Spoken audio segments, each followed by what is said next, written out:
Assalamualaikum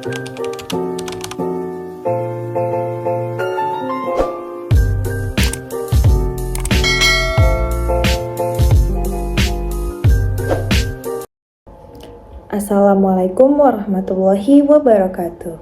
Halo teman-teman, perkenalkan nama saya Dela Aulia dengan NIM 0704223332 dari Prodi Biologi, kelas Biologi 1, Stambuk 2022, Fakultas Sains dan Teknologi, Universitas Islam Sumatera Utara.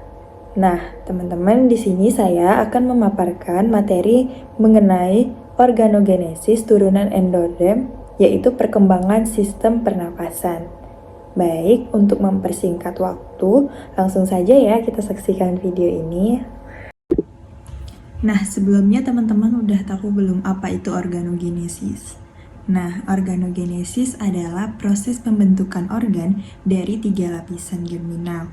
Proses ini menyangkut interaksi sel, penentuan nasib, proses proliferasi dan kelangsungan hidup sel, bentuk dan ukuran sel, serta jaringan. Nah, kemudian apa sih itu endoderm? Nah, endoderm merupakan permukaan 2 saluran di dalam tubuh. Yang pertama itu adalah saluran pencernaan, di mana tunas-tunas yang keluar dari saluran ini akan berkembang menjadi hati, kantung empedu, dan pankreas, serta alat pencernaan lainnya. Nah, yang kedua yang akan kita bahas adalah saluran pernapasan, di mana saluran pencernaan dan pernapasan berbagi bersama suatu ruangan pada bagian anterior embrio yaitu faring. Kantung yang keluar dari faring membentuk kelenjar amandel, tiroid, timus, dan paratiroid. Nah, selanjutnya ada saluran pernafasan, di mana paru-paru berasal dari saluran pencernaan primitif atau pada daerah wilayah usus depan. Kemudian, tunas respiratori. Nah, apa tunas respiratori itu? Nah, pada embrio manusia hari ke-26 muncul suatu pembukaan di usus depan. Kemudian terjadi evaginasi dan laringotrakea. Nah, selanjutnya epitel berkembang dari endoderm, tabung laringotrakea. Kemudian mesoderm berkembang dari mesoderm splanchnic. Kemudian rawan berkembang dari pial neural. Nah, selanjutnya ada pemisahan di vertikulum laringotrakea, di mana lipatan longitudinal terbentuk, lipatan tracheoesophageal. Nah, kemudian terbentuk septum tracheoesophageal. Nah, di sini pun terdapat grafik yang menunjukkan proses pembentukan dan pemisahan septum tracheophageal dalam perkembangan embrio. Nah, penjelasannya itu pembentukan septum tracheophageal, di mana terjadi lipatan longitudinal yang membentuk lipatan tracheoesophaginal. Kemudian terlihat tunas paru atau lembut mulai terbentuk. Nah, kemudian foregut atau saluran pencernaan depan terlihat di bagian bawah. Nah, selanjutnya septum tracheophageal mulai terbentuk memisahkan bagian ventral dan dorsal. Nah, selanjutnya pemisahan septum tracheophageal, di mana trakea dan kuncup paru-paru itu berada di ventral dan esofagus itu berada di dorsal. Nah, adapun gambar dari pemisahan septum tracheophageal, di mana trakea dan tunas paru berada di posisi ventral atau bagian depan. Kemudian esofagus berada di posisi dorsal atau bagian belakang. Nah, kemudian septum telah memisahkan trakea dan esofagus menjadi 2 saluran yang terpisah. Nah, dalam proses ini penting dalam pengembangan sistem pernapasan dan pencernaan, di mana saluran udara atau trakea dan saluran makanan atau esofagus yang awalnya berasal dari satu saluran, yaitu foregut, kemudian terpisah menjadi 2 struktur yang berbeda. Kemudian ada perkembangan trakea, di mana epitel berkembang dari endoderm tabung laringotrakeal termasuk kelenjar-kelenjarnya. Nah, poin kedua itu ada rawan, jaringan ikat dan otot dari mesoderm splanchnic. Nah, di situ terdapat gambar atau diagram yang menunjukkan struktur trakea dari dalam keluar. Nah, yang pertama itu ada endoderm di bagian dalam, kemudian dikelilingi oleh kartilage, kemudian smooth muscle atau otot polos di bagian luar. Nah, selanjutnya itu splagnic mesoderm di bagian terluar. Nah, di slide selanjutnya ada abnormalitas esofagus, di mana atresia esofagus atau tracheoesophageal fistula disebabkan oleh abnormalitas pembentukan septum tracheoesophageal atau beberapa faktor mekanis. Pada bentuk umum, ujung esofagus bagian proksimal terlepas dan bagian distal dihubungkan dengan trakea pada saat lahir. Trakea bifurkasi berada pada daerah vertebrata terkalis keempat. Selanjutnya, atresia esofagus mencegah pelaluan cairan amnion ke dalam usus, sehingga terjadi akumulasi cairan dalam kantung amnion polyhydramnios. Stenosis esofagus atau yang biasa kita sebut dengan lumen sempit.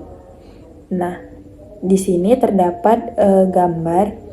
Gambar ini menunjukkan berbagai tipe abnormalitas tracheoesophageal pada janin yang diberi label A hingga E. Nah, berikut penjelasan untuk setiap tipenya. Nah, di tipe A itu atresia esofagus dengan fistula tracheoesophageal distal. Esofageal bagian atas berakhir buntu atau atresia. Kemudian ada hubungan abnormal fistula antara trakea dan esofagus bagian bawah. Kemudian ditandai dengan bagian distal esofagus terhubung ke trakea. Selanjutnya ada poin yang B, di mana atresia esofagus tanpa fistula. Esofagus terputus tanpa ada hubungan ke trakea. Kemudian bagian atas dan bawah esofagus berakhir buntu. Nah, yang poin C, atresia esofagus dengan fistula tracheoesophageal proksimal, di mana esofagus bagian atas terhubung ke trakea. Kemudian bagian bawah esofagus berakhir buntu, ditandai dengan hubungan langsung esofagus dengan trakea. Kemudian ada poin D, atresia esofagus dengan fistula tracheoesophageal proksimal dan distal, di mana kedua ujung esofagus atas dan bawah terhubung ke trakea. Selanjutnya, bagian tengah esofagus tidak terbentuk. Kemudian ada poin E, fistula tracheoesophageal tanpa atresia atau tipe H, di mana esofagus utuh tapi ada hubungan abnormal dengan trakea. Nah, fistula menghubungkan esofagus dan trakea. Gambar ini penting dalam memahami variasi kelainan tracheoesophageal yang mungkin terjadi selama perkembangan janin. Nah, setiap tipe memiliki implikasi klinis yang berbeda dan memerlukan pendekatan penanganan yang spesifik. Nah, selanjutnya ada fase perkembangan paru, di mana pertumbuhan paru terjadi dipengaruhi oleh faktor fisik, perkembangan struktur, dan perkembangan anatomi. Nah, poin kedua itu ada pematangan paru, di mana dipengaruhi oleh faktor hormonal, meliputi perkembangan fungsi dan perkembangan biokimiawi. Selanjutnya, perkembangan paru selanjutnya yaitu poin pertama itu ada di vertikulum endoderm usus depan ventral, terbentuk pada minggu keempat pasca konsepsi fase embrionik. Endoderm menonjol ke dalam mesoderm atau toraks splanchnic. Nah, poin ketiga itu ada interaksi epitel mesenkim berakibat pada morfogenesis. Kemudian, percabangan dan perkembangan paru membentuk dua kuncup paru. Endodrem membentuk epitel respirasi. Selanjutnya, mesodrem membentuk intestinum, otot polos, pembuluh darah, dan rawan paru. Nah, di sini terdapat gambar grafik yang menunjukkan gambar pertama, diagram mengenai perkembangan embriologis dan sistem pencernaan manusia yang berasal dari lapisan endodem. Nah, penjelasannya yakni yang pertama ada foregut atau usus depan, di mana berkembang menjadi esofagus, lambung, duodenum bagian atas, hati, pankreas, dan saluran empedu.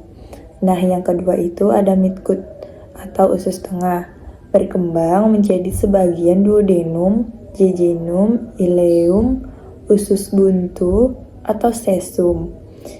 Selanjutnya appendix, kolon ascendens, dan 2/3 kolon transversum. Nah, yang ketiga itu ada hindgut atau usus belakang, di mana berkembang menjadi 1/3 distal kolon transversum, di mana kolon descendens, sigmoid, rektum, dan bagian atas anal kanal. Kemudian ada proctodeum membentuk bagian bawah anal kanal.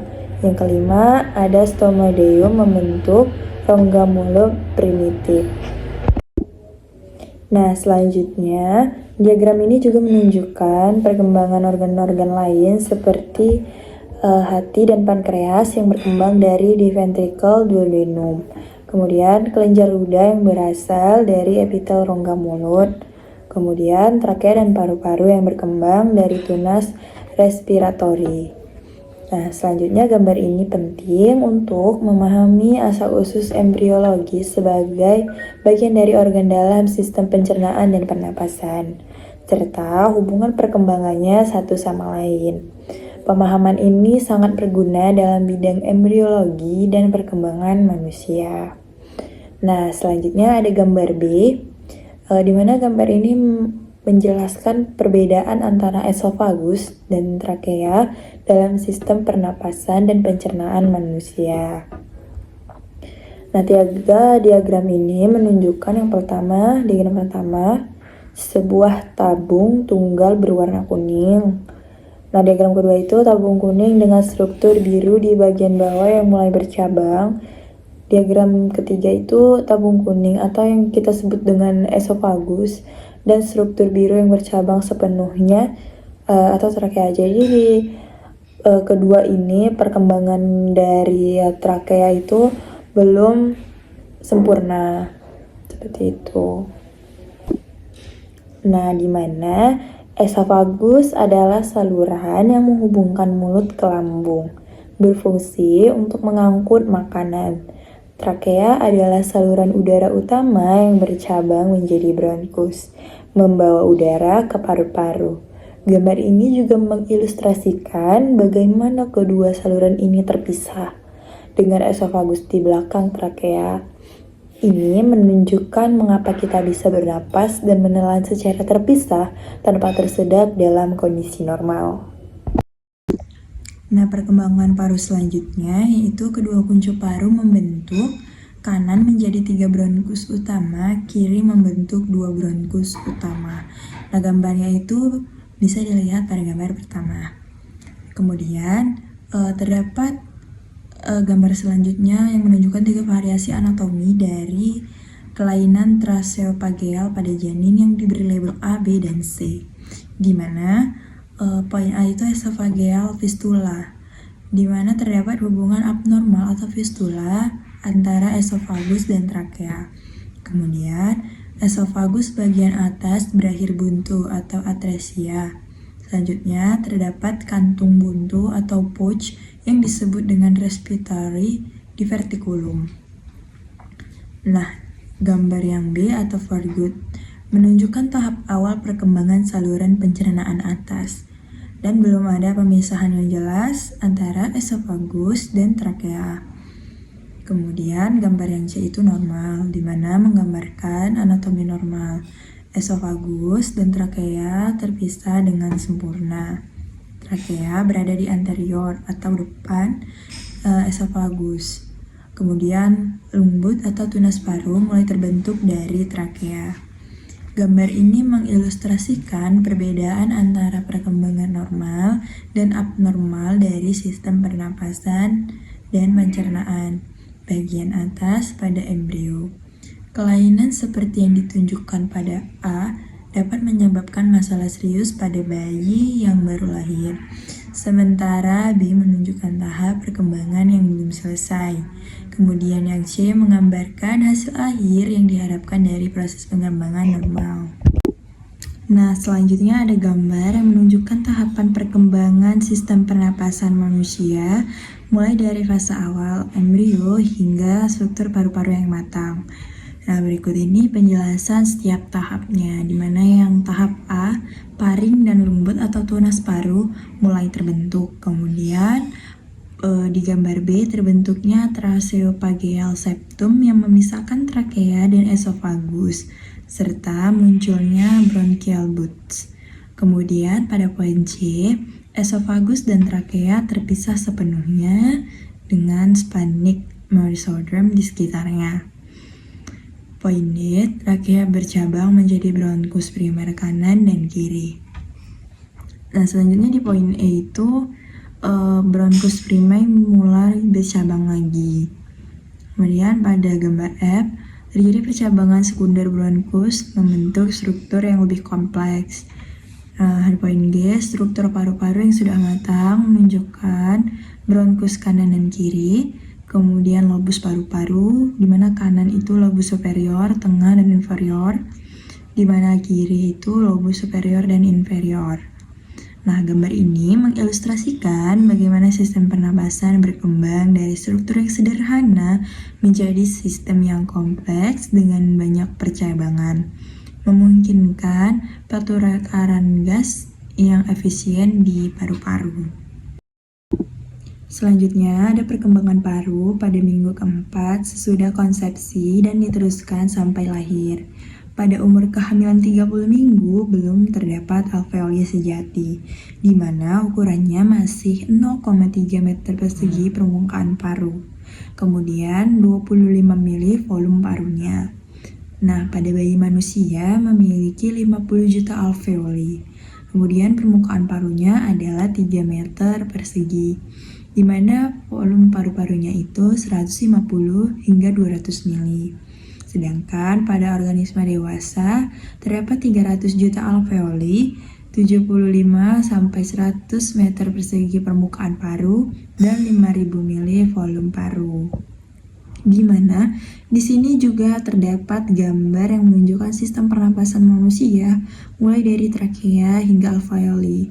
Nah, penjelasannya yang pertama adalah saluran udara konduksi atau conducting airways, di mana dimulai dari trakea, bercabang menjadi bronkus, kemudian menjadi bronchiolus, berakhir di bronchiolis terminal. Nah, di bagian gambar 2 itu ada saluran udara asinar atau asinar airways, di mana dimulai dari bronchus transional, dilanjutkan dengan bronchiolus respiratorus, kemudian ductus alveolar. Nah, selanjutnya itu berakhir di kantung alveolar, di mana kolom Z di sini menunjukkan tingkat percabangan mulai dari 0 atau trakea hingga 23 atau alveoli. Kemudian kolom Z menunjukkan tingkat percabangan dalam asinus dimulai dari 0, di mana itu adalah bronchiolus transional hingga 8 atau kantung alveolar. Struktur ini menggambarkan bagaimana udara mengalir dari satu aliran besar ke saluran yang semakin kecil dan akhirnya mencapai alveoli. Tempat terjadinya pertukaran gas, saluran konduksi berfungsi untuk mengalirkan udara. Sedangkan saluran asinar adalah tempat terjadinya pertukaran gas antara udara dan darah. Nah, selanjutnya ada stadium perkembangan paru. di mana terdapat beberapa kolom yaitu periode, stadium, umur pasca konsepsi, dan karakteristiknya. Jadi, pada periode embrionik, stadium embrionik, umur pasca konsepsi yaitu 3-7 minggu, karakteristiknya organesis paru mulai tunas paru, pembentukan segmen rudimen bronkopulmonari. Nah, kemudian pada tahap periode fetus terbagi menjadi beberapa stadium. Yang pertama ada pseudoglandular, di mana umur pasca konsepsinya 5-16 minggu, memiliki karakteristik pembagian saluran udara conducting lengkap dengan bronchiolis. Mulai diferensiasi sel aliran, rawan, dan otot polos muncul. Kemudian pada stadium kanalikular, umur pasca konsepsinya 16-27 minggu, percabangan pohon respirasi, pembentukan asinar, kapilarisasi, sel kelara, sel alveolar tipe 1 dan tipe badan lamelar atau surfaktan. Nah, kemudian pada stadium sakular, usia 24 hingga 36 minggu. Nah, karakteristiknya itu pelapisan atau penipisan sel epitel, respirasi tipe 1 dan 2, pembentukan terminal sakular surfaktan. Nah, kemudian pada periode postnatal sendiri, di mana stadiumnya itu adalah alveolar, umur pasca konsepsinya lebih dari 36 minggu, memiliki karakteristik terbentuknya alveoli sejati, alveolar septation, atau remodeling septa, interveolar septa, restinturisasi, dan kapiler. Nah, di sini juga terdapat gambar yang menunjukkan berbagai tingkat struktur dalam sistem pernapasan. Nah, khususnya ini berfokus pada alveoli paru-paru. Nah, meskipun gambarnya tidak terlalu jelas, tapi saya dapat menjelaskan beberapa elemen yang terlihat, di mana bagian atas gambar ini menunjukkan struktur yang lebih besar, kemungkinan bronchiolus atau saluran udara yang lebih kecil. Kemudian di gambar yang kedua bawah itu, struktur-struktur ini semakin bercabang dan menjadi lebih kecil saat bergerak ke bawah. Di bagian bawah terlihat struktur yang lebih bulat dan bergelombor yang kemungkinan besar adalah alveoli. Kemudian alveoli ini tampak seperti kantung-kantung kecil yang berkelompok mirip dengan buah-buah anggur. Dua gambar paling bawah menunjukkan penampang bintang dari alveoli dan memperlihatkan struktur internal mereka. Nah, alveoli adalah unit fungsional terkecil dari sistem pernapasan, tempat terjadinya pertukaran gas antara udara dan darah. Struktur bercabang yang ditunjukkan dalam gambar menunjukkan peningkatan luas permukaan yang signifikan untuk pertukaran gas yang efisien. Di mana gambar ini mengilustrasikan bagaimana sistem pernapasan dirancang untuk memaksimalkan area permukaan untuk pertukaran oksigen dan karbon dioksida di paru-paru. Nah, selanjutnya ada karakteristik alveolus matang, di mana terhubung ke ductus alveolar, kemudian dibatasi oleh sel tipe 1 yang kontak dengan kapiler. Setiap kapiler dibedakan terhadap 2 alveoli. Kemudian mengandung surfaktan.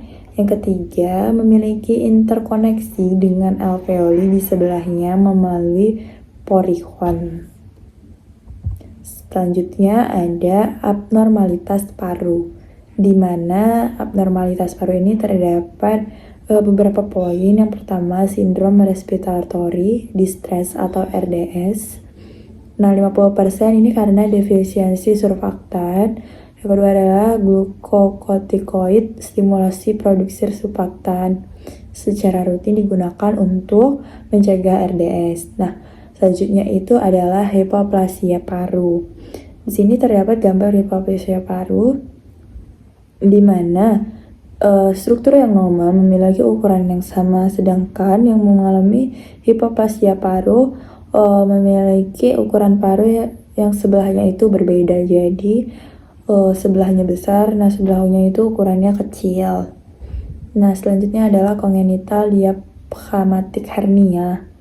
Nah, di situ kita bisa lihat bahwa paru-parunya ini mengalami kelainan. di mana terdapat organ-organ lain di paru-parunya itu. Kemudian, berat parunya itu kecil. Paru terlalu kecil untuk mempertahankan hidup, sehingga itu disebut dengan abnormalitas paru-paru. Nah, mungkin itu saja yang dapat saya sampaikan dan saya paparkan mengenai materi organogenesis turunan dari endodrem, yaitu tentang perkembangan dari sistem respirasi. Semoga apa yang saya sampaikan dapat bermanfaat bagi teman-teman semua. Wabillahi taufiq wal hidayah. Wassalamualaikum warahmatullahi wabarakatuh. Sampai jumpa lagi teman-teman. Bye-bye.